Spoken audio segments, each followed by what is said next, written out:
So what is publishing, Mike? Let's tell the people what they don't know. What is publishing? You write a song.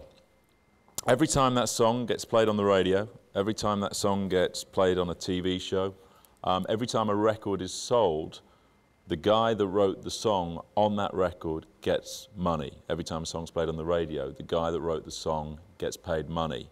And what the publisher does is look after that piece of songwriting and make sure that the money flows from the radio station, from the TV station, and from the record company back to the songwriter.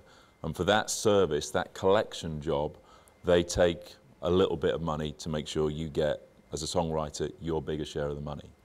And the other thing that a publisher does, and in many ways, the most important thing it does is make sure you get paid. But the other important thing that they do is hopefully increase the value of that song.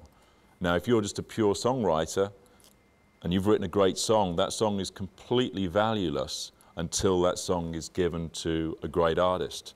Now, that song obviously becomes enormously valuable if it ends up on a Dell record.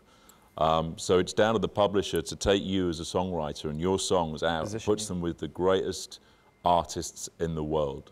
And music publishing is one of the oldest parts of the business, and for me, I absolutely loved it because I came into the business as a talent scout, and I tended to work, rather than with pure songwriters, I worked with bands mainly. And I was lucky to come into music publishing at a time when there were a lot of great bands coming through. And Tell the people who you signed so they know. Well, I came in the late 80s, and I was lucky. The first thing I got to work with was Blur, so it was a wonderful start. That's the first thing?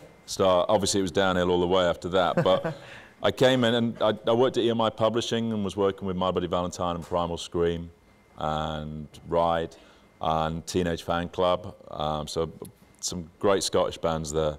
And well done. Then, good effort there.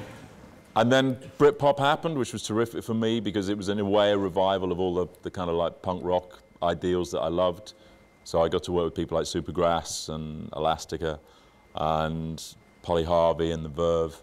And then worked with people like the Beta Band, another great Scottish band.